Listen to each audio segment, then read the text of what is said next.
तोड़ रही है कांग्रेस। इनकी मंशा है भारत को तबाह करना। ओवैसी आस्तीन का सांप, ओवैसी तो आस्तीन का सांप है भारत का। सनातन है तो लोकतंत्र है। ये लोकतंत्र तब तक है जब तक यहां सनातनियों का बहुमत है। हिंदुओं की आबादी तो बोलने की आजादी। ये तभी तक बोलने की आ जाती है जब तक भारत में हिंदुओं की आबादी है।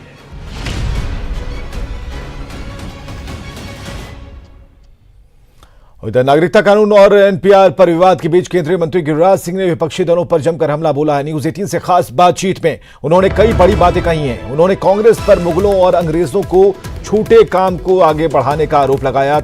वहीं ओवैसी को आस्तीन का सांप बताया। देखते हैं दिल्ली संवाददाता अमितेश सिंह के गिरिराज सिंह से खास बातचीत। बात करते हैं केंद्रीय मंत्री गिरिराज सिंह से। गिरिराज जी, नागरिकता संशोधन कानून का जिस तरह से देश भर में विरोध हो रहा है, मैं समझता हूं ये भारत का दुर्भाग्य है।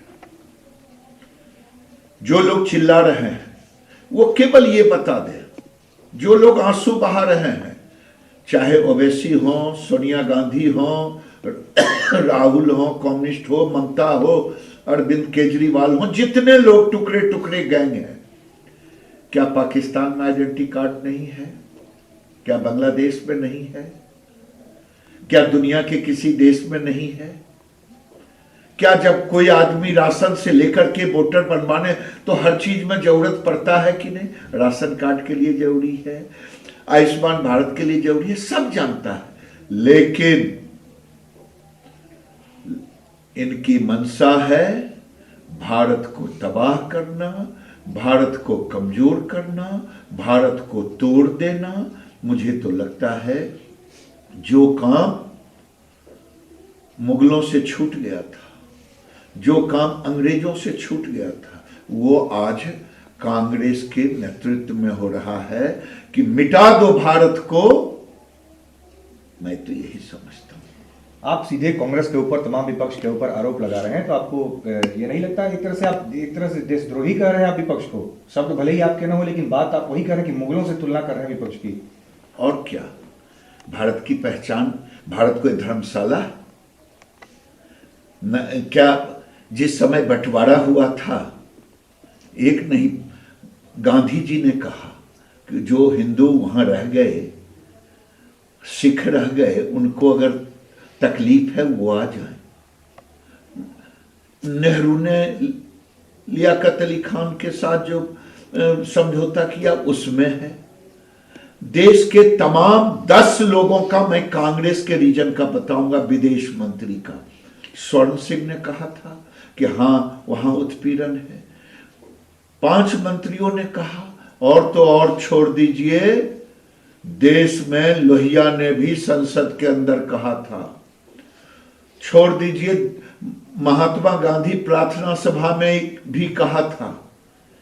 छोड़ दीजिए, कांग्रेस के कई बड़े नेता ने कहा था। इन सब चीजों को छोड़ दीजिए, माननीय पूर्व प्रधानमंत्री मनमोहन सिंह ने कहा था। मनमोहन सिंह कहे तो सही, मनमोहन सिंह के ही कानून को, कांग्रेस के ही कानून को मोदी जी बनाए तो बड़ा गड़बड़। यही अंतर है, मोदी किसी से पच नहीं रहे हैं, क्योंकि मोदी भारत को मजबूत करने का काम कर रहे हैं, भारत कोई धर्मशाला नहीं है। संविधान पर हमला बताया जा रहा है, संविधान पर खतरा बताया जा रहा है विपक्ष की तरफ से, चाहे कांग्रेस की बात करें या फिर ममता बनर्जी हो, बाकी दूसरे दलों की तरफ से। ममता बनर्जी तो वो संविधान का कद्र कर रही हैं जो केंद्र की बात ही नहीं मान रही है। वो तो लग रहा है कि किसी आइलैंड के मुख्यमंत्री हो, वो भी आइलैंड ऐसा जो कानून से ऊपर हो। ममता बनर्जी जैसे लोगों को बोलने का कोई अधिकार नहीं है। जो केंद्र के कानून को कहे, दिल्ली कहे कि मैं नहीं मानूंगा, और कोई बता दे देश का तीसरा व्यक्ति कि ये कानून कांग्रेस लाया तो बड़ा अच्छा, कांग्रेस लाया तो बड़े अच्छे, तुम करो तो पुण्य, हम करें तो पाप।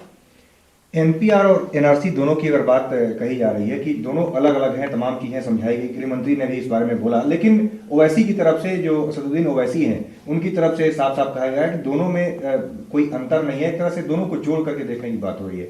ये ओवैसी तो आस्तीन का सांप है भारत का, जिसका भाई कहता हो कि अगर पुलिस को हटा लिया जाए तो 15 मिनट में मैं देश को बता दूं, यानी यहां के हिंदुओं को मार देगा। जिस ओवैसी के अंदर कानून का सम्मान नहीं हो, जब राष्ट्रीय गान राष्ट्रीय गीत होता हो तो सदन से निकल जाए, ये ओवैसी तो दंगा कराना चाहता है, ये ओवैसी भारत को तोड़ना चाहता है, ये ओवैसी चाह रहे हैं यहां शरीयत का कानून लागू हो, ये ओवैसी भारत के लोकतंत्र के लिए खतरा है।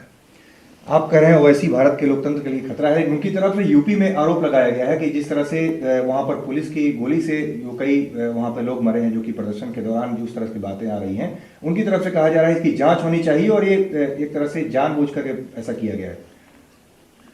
किस चीज की जांच होनी चाहिए? उपद्रव का? उपद्रव ठीक से किया कि नहीं, आग लगाया कि नहीं ठीक से, जामिया की जांच होनी चाहिए, उत्तर प्रदेश की जांच होनी चाहिए। अरे ये तो भारत है। ईरान में आपने देखा ना, ईरान गोलियां चली और उपद्रवियों से गोलियों की कीमत वसूली गई। यहां लोकतंत्र है, ये लोकतंत्र तब तक है जब तक यहां सनातनियों का बहुमत है, नहीं तो ओवैसी तो शरीयत कानून ले आएंगे। आखिर में एक सवाल, अरुंधति राय जो कि जिनका जिक्र आपने किया, कई बार आपने उनके बारे में कहा भी, अरुंधति राय की तरफ से कहा जा रहा है कि एनपीआर पर जो भी लोग पूछने आए जब कर्मचारी, तो वहां पर यह बताया जाए कि एड्रेस दिया जाए 7 RCR यानी प्रधानमंत्री आवास, और दूसरी तरफ ये कहा जा रहा है कि रंगा बिल्ला अपना नाम बताया जाए। अरुंधति राय के इस बयान पे क्या कहेंगे? देखिए, मुझे इतना ही कहना है, भारत को लोगों ने क्या समझ लिया है, लोकतंत्र और ये सेकुलरिज्म शब्द एक आ गया है। अरे ये मैं अभी पहले कहा, ये तभी तक बोलने की आ जाती है जब तक भारत में हिंदुओं की आबादी है, तब तक उसके बाद लोकतंत्र ये लोग रहने नहीं देंगे। रंगा बिल्ला, अमित शाह और मोदी जी रंगा बिल्ला है, और 7 ये रोड का नंबर दिया जाए, जो प्रधानमंत्री के आवास का घर का नंबर है वो दिया जाए। मैं पूछता हूं अरुंधति राय से कि जब आप बिना पासपोर्ट का विदेश क्यों नहीं चली जाती, बिना आई कार्ड के एयरपोर्ट्स में क्यों नहीं घुसती? आपके लिए आप सब करें और देश के गरीबों को भड़काएं, इन लोगों पर तो देशद्रोह का मुकदमा चलना चाहिए। एक सवाल है सर, इसको लेकर के कहा जा रहा है, प्रधानमंत्री ने भी कहा रैली के दौरान, लगातार उनकी तरफ से कहा है भ्रम फैला रहा है विपक्ष, तमाम लोग, तो भ्रम दूर करने के लिए आप लोगों की तरफ से क्या बातें कही जा रही हैं? देखिए, देश के लोगों में भ्रम नहीं है, ये भ्रम जगाया उन्हें जाता है जो सोए रहते हैं। ये जितने कानून हैं, ये कानून कांग्रेस के समय में पहले उस पर काम हुआ है, उसी को हमने पूरा किया है। जी, हमने कोई नया कानून नहीं लाया। एनपीआर, मैंने कहा कि जब चिदम्बरम उस समय के तत्कालीन राष्ट्रपति प्रतिभा पाटिल जी के समक्ष जाएं प्रथम उनका नाम भरने के लिए, तो वो बड़ा अच्छा, लेकिन अमित शाह ले आए, मोदी जी ले आए, उपद्रव हो गया। अच्छा, एनआरसी तो अभी आया नहीं, अगर एनआरसी आता है तो कौन सा गुनाह होता है? क्या देश के लोगों का रजिस्ट्रेशन नहीं होना चाहिए? क्या एनपीआर नहीं होना चाहिए? जनगणना कोई नई चीज है? जनगणना तो होते आया, जनगणना मोदी जी कराए तो उपद्रव, कांग्रेस के जमाने में हो तो बड़ा अच्छा, एनपीआर कांग्रेस के जमाने में आए तो बड़ी अच्छा। एनआरसी एनसीआर की एनआरसी की बात करें, नेशनल सिटीजन रजिस्टर्ड की बात करें, एनसीआर का, तो बड़ा बुरा। मैं समझता हूं कि देश में चाहे एनआरसी की बात हो, नेशनल रजिस्टर सिटीजनशिप की बात हो, चाहे एनपीए की बात हो, चाहे जनगणना की बात हो, चाहे सीए जब आया उस समय, उसके बाद सीए बना, इसकी बात हो, यानी मोदी कोई देश में सुधार करना चाहें भारत की मजबूती के लिए, तो इनमें इनके पेट में दर्द होने लगता है। दो कारण हैं। कुछ लोग हैं जो वोट के लिए, मैं तो एक खास धर्म के लोगों को घुसपैठिए के रूप में आ जाओ तो भी कोई चिंता नहीं, लेकिन वोट मुझे दो, इसके सिवा तो और कोई कारण नहीं है। भारत कोई धर्मशाला नहीं है। एनआरसी और उसके बाद पॉपुलेशन कंट्रोल को लेकर के कानून की बात आप मांग कर चुके हैं। एक बार फिर से आप कहें कि एनआरसी भी बाद में लागू होनी चाहिए और उसके बाद पॉपुलेशन कंट्रोल के लिए भी कानून बनाने की जरूरत है। देखिए, मैं कह रहा हूं कि अभी तो एनआरसी आया नहीं है, अभी तो एनपीआर आया है, अभी तो सीएए लागू हुआ है। ये कह रहे हैं सीएए वापस कर दो। कांग्रेस के लोग कहते हैं निर्लजता की हद है। और एनआरसी तो आया नहीं। अगर एनआरसी का क्या है, नेशनल रजिस्ट्रेशन सिटीजन, यही है ना, कि देश के नागरिकों का एक रजिस्ट्रेशन। ये कौन सा गुनाह, चले जाए अमेरिका। क्या राहुल गांधी जितने लोग हैं जो पाकिस्तान से हिंदू आए हैं यहां ना बसाए, सबको लेकर के चले जाए किसी दूसरे देश में नागरिकता। उनका तो ननिहाल है इटली, वहां दिला दे, मिलेगा। मोदी ने तो ठीक ही कहा, मोदी जी ने है हिम्मत विपक्ष में तो कहे कि बाघा बॉर्डर खोल दो, पूरे बॉर्डर खोल दो, सारे पाकिस्तानियों को आने दो, तो चोरी छिपे आ जाए तो मेरा वोटर बन जाए। कह रहे हो रोजगार, ओवैसी के घर में कोई घुसने देंगे ओवैसी कि मेरे घर में घुस जाओ। गुजरात के मुख्यमंत्री विजय रूपाणी ने भी कहा है कि भारत के लिए, भारतीय अगर हिंदू जो आते हैं अल्पसंख्यक समुदाय के, उनके लिए तो भारत ही एक देश है, बाकी मुस्लिम के लिए तो कई कंट्रीज हैं। साहब, मुसलमानों के लिए पेट में दर्द क्यों? देश का बंटवारा हुआ हिंदू और मुसलमान के नाम पर। जिन्होंने देश का बंटवारा किया वो हिंदू तो अभागे थे। हिंदू जिन लोगों ने उस समय देश को इस धर्म के आधार पर बांटा गया, हिंदू कहां जाएंगे? 50 देश है मुसलमान के लिए, लेकिन भारत के अंदर बंटवारा ही इसी आधार पर हुआ।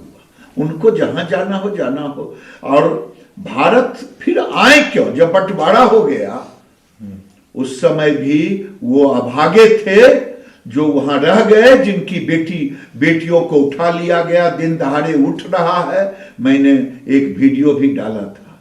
उन्होंने कहा जिस दिन यहां सीएए हुआ उस दिन पाकिस्तान में मेरे जानने वालों के 5 बेटियां उठाई गई। इन लोगों को दर्द नहीं है? ये हिंदू कहां जाएंगे? ये बौद्ध कहां जाएंगे? ये ईसाई, पारसी, सिख, जैन कहां जाएंगे? उनके लिए भारत ही जगह है। और मोदी जी ने जो काम किया है, देश की जनता मोदी के साथ खड़ी। चलिए, आखिर में एक सवाल, पॉपुलेशन कंट्रोल के लिए आपको लगता है कानून बनाने की जरूरत है, उस पर भी आगे बढ़ने की जरूरत है? बिल्कुल, मैं समझता हूं अब देश में जो स्थितियां हैं, प्रति वर्ष 2 करोड़ लोग पैदा ले रहे हैं और ये 2 करोड़ पैदा ले रहे हैं। हमारे संसाधन सीमित है, रोजगार सीमित है। तो इस स्थिति में सामाजिक समरसता के लिए, विकास के लिए अति आवश्यक है। और आज मैं देख रहा हूं उसका भी, अगर ये कानून आएगा उसका भी विरोध ही ये लोग करेंगे। चलिए, बहुत बहुत धन्यवाद। तो ये थे केंद्रीय मंत्री गिरिराज सिंह। कैमरामैन प्रहलाद के साथ अमितेश, न्यूज़ 18 दिल्ली। देश तोड़ रही है कांग्रेस। इनकी मंशा है भारत को तबाह करना। ओवैसी आस्तीन का सांप। ओवैसी तो आस्तीन का सांप है भारत का। सनातन है तो लोकतंत्र है। ये लोकतंत्र तब तक है जब तक यहां सनातनियों का बहुमत है। हिंदुओं की आबादी तो बोलने की आजादी। ये तभी तक बोलने की आ जाती है जब तक भारत में हिंदुओं की आबादी है।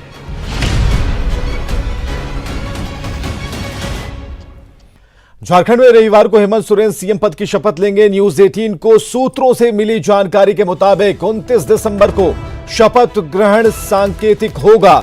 सीएम के साथ एक या फिर दो मंत्री शपथ ले सकते हैं और जो सूत्र बता रहे हैं उसके मुताबिक 29 दिसंबर को सांकेतिक शपथ ग्रहण होगा। स्पीकर और डिप्टी सीएम को लेकर अभी कोई फैसला नहीं हुआ है। हालांकि हेमंत सोरेन कैबिनेट में कौन कौन से चेहरे शामिल होंगे इस पर मंथन का दौर अभी भी जारी है और अभी भी जो खबरें मिल रही हैं उसके मुताबिक झारखंड मुक्ति मोर्चा कोटे से 6 जबकि कांग्रेस से 4 और आरजेडी से 1 मंत्री बनाया जा सकता है। कांग्रेस को स्पीकर का पद मिलना तय माना जा रहा और इधर खबर यह भी है कि जेवीएम मंत्रिमंडल में शामिल नहीं होगा। मंत्रिमंडल में झारखंड मुक्ति मोर्चा से जो नाम है वो हम आपको बता रहे हैं और वे नाम हैं स्टीफन मरांडी, नलिन सोरेन, चंपई सोरेन, हाजी हुसैन अंसारी, दीपक बिरुआ, मिथिलेश ठाकुर। कई ऐसे नाम हैं, इसमें सरफराज अहमद का नाम है, वैजनाथ राम भी हैं, सीता सोरेन भी हैं। तो ये जेएमएम की जो पूरी लिस्ट है हम आपको दिखा रहे हैं। स्टीफन मरांडी हैं, नलिन सोरेन का नाम भी इस मंत्रिमंडल के लिस्ट में है और झारखंड में सरकार पर जो सरकार गठन हो रहा है उस पर एक्सक्लूसिव खुलासा न्यूज 18 आपको बता रहा है। और भुवन किशोर झा हमारे साथ सीधे जुड़ते हैं। भुवन, काफी पुराने नाम, पुराने चेहरों को शामिल किया गया है, कुछ नए नाम भी इसमें नजर आते हैं, तो किस तरीके से इसकी स्ट्रेटेजी है और क्या खबर है? सही कहा आपने विवेक, जिस तरह से मंत्रिमंडल गठन को लेकर के कवायद चल रही है और दिल्ली में भी अभी तक मंथन जारी है इस पे, लेकिन जो सूत्रों से जो जानकारी मिल रही है उसमें कई चेहरे ऐसे हैं जो कि नए चेहरे हैं और जो पहली बार चुनाव जीत करके झारखंड में आए हैं, तो उन्हें मंत्रिमंडल में स्थान मिलने की संभावना दिख रही है। इसके अलावा कई पुराने ऐसे चेहरे हैं जिनके नामों पे चर्चा हुई है और वो मंत्रिमंडल में शामिल हो सकते हैं। जो जानकारी मिल रही है उसमें यह है कि सांकेतिक तौर पे 29 दिसंबर को जैसे ही शपथ ग्रहण समारोह होगा तो उसमें मंत्री पद के शपथ लिए जाएंगे कई विधायकों के द्वारा और इसके बाद जो जनवरी के प्रथम सप्ताह ये उम्मीद की जा रही है कि संभावना यही अभी तक दिख रही है कि मंत्रिमंडल का विस्तार भी होगा। तो इसके तहत जो जानकारी मिल रही है उसमें जेएमएम कोटे से 6 लोगों को मंत्री पद की शपथ दिलाई जाएगी, मंत्री बन सकते हैं। इसके अलावा जो कांग्रेस जो बड़ी सहयोगी दल महागठबंधन में है वो उसको 4 से 5 जो विधायक है उन्हें मंत्री बनाया जा सकते हैं। इसी तरह से राजद के चूंकि एक ही विधायक हैं तो उनको भी मौका मिल सकता है मंत्रिमंडल में। तो इस तरह से आप देखेंगे कि कई ऐसे चेहरे हैं जो कि पुराने झारखंड के विधायक रहे हैं, मंत्रिमंडल में भी पहले भी वो शामिल होते रहे हैं और हेमंत सोरेन के करीबी भी माने जाते रहे हैं। तो उनके नामों की चर्चा ये हो रही है जिसमें स्टीफन मरांडी हैं, नलिन सोरेन हैं, हाजी हुसैन अंसारी हैं। कांग्रेस कोटे से यदि बात करें तो आलमगीर आलम हैं, रामेश्वर उरांव हैं। तो ये तमाम ऐसे चेहरे हैं जो कि झारखंड के जाने माने चेहरे माने जाते हैं और महागठबंधन में उनकी भूमिका भी रही है। और बिल्कुल भुवन, जो जिस तरीके से हमने देखा है कि कैंपेनिंग के समय जब आप इसे कवर कर रहे थे तो हमने ये देखा था कि सरयू राय ने भी काफी मदद की और ऐसा अभी कहा जा रहा है, भीतर खाने जो खबर है कि सरयू राय को भी शामिल किया जा सकता है, उन्हें भी कहा जा सकता है कि आप इधर ही चले आइए। ऐसी कोई खबर है क्या? देखिए, चर्चा चल रही है, इसमें ये अभी कोई हकीकत में ये तब्दील नहीं हुआ है। सरयू राय चूंकि महागठबंधन के हितैषी रहे हैं और हाल के दिनों में उनके जो बयान आते रहे हैं तो उसमें यही संभावना जताई जा रही थी और जेएमएम का सॉफ्ट कॉर्नर कहीं ना कहीं सरयू राय को लेकर के है, लेकिन पेंच कांग्रेस की ओर से फंसता हुआ दिख रहा है, क्योंकि सरयू राय को कांग्रेस अभी भी उस तरीके से पसंद नहीं कर पा रही है जिस तरह से जेएमएम के नजदीकी वो माने जा रहे हैं। तो कहीं ना कहीं इस स्पीकर के पद पे भी सरयू राय की नाम की चर्चा हो रही थी, लेकिन अभी तक इसका खुलासा नहीं हुआ है और यही कहा जा रहा है कि सरयू राय के विकल्प के तौर पे दूसरे लोगों को मंत्रिमंडल में या स्पीकर के पद पे कहीं। चलिए, बहुत बहुत शुक्रिया भुवन हमसे बातचीत करने के लिए, इस बड़ी खबर के लिए भी। और खबर यह है कि रघुवर के खिलाफ शिकायत वापस लेंगे हेमंत सोरेन। जी हां, इस वक्त की बड़ी खबर हम आपको बता रहे हैं, रघुवर दास के खिलाफ शिकायत वापस लेंगे, जिसमें जाति सूचक शब्दों के इस्तेमाल पर मामला हेमंत सोरेन की तरफ से दर्ज कराया गया था। लेकिन जो अभी खबर आ रही है, बड़ी खबर आ रही है, उसके मुताबिक रघुवर के खिलाफ शिकायत वापस लेंगे हेमंत। और जाति सूचक शब्दों के इस्तेमाल का आरोप था, जिस पर काफी तल्ख तेवर थे हेमंत सोरेन के। लेकिन जो अभी खबर आ रही है, पक्की खबर, वो इस बात को लेकर है कि रघुवर के खिलाफ जो उन्होंने शिकायत दर्ज कराई थी, वो अब हेमंत सोरेन वापस ले लेंगे। तो बड़ी खबर हम आपको बता रहे हैं इस वक्त की। और जैसा कि हम कह रहे थे कि काफी मुश्किलें बढ़ती जा रही हैं और मुश्किलें बढ़ भी सकती हैं। हालांकि जो खबरें आई सुबह सुबह की, रघुवर दास के खिलाफ जो एक शिकायत की है हेमंत सोरेन ने, एफआईआर दर्ज कराई है, उन लॉज के बारे में हम पता कर रहे थे कि कैसे कैसे ये मामला आगे बढ़ सकता है, इसमें सजा का क्या प्रावधान होगा। तो इन सभी अटकलों पर अब विराम लग गया है और विराम इस बात से लगा है, इस खबर से लगा है कि रघुवर के खिलाफ अब बात हो रही है कि हेमंत शिकायत वापस ले लेंगे। और जाति सूचक शब्दों के इस्तेमाल पर आपत्ति थी हेमंत सोरेन को। और विधानसभा चुनाव परिणाम ने कांग्रेस को दो तरफा खुशी दी है। एक तरफ पहली बार पार्टी के 16 विधायक जीत दर्ज करने में सफल हुए, दूसरी खुशी सरकार बनाने को लेकर है और ऐसे में एक बार फिर कांग्रेस के अंदर रौनक बढ़ी है।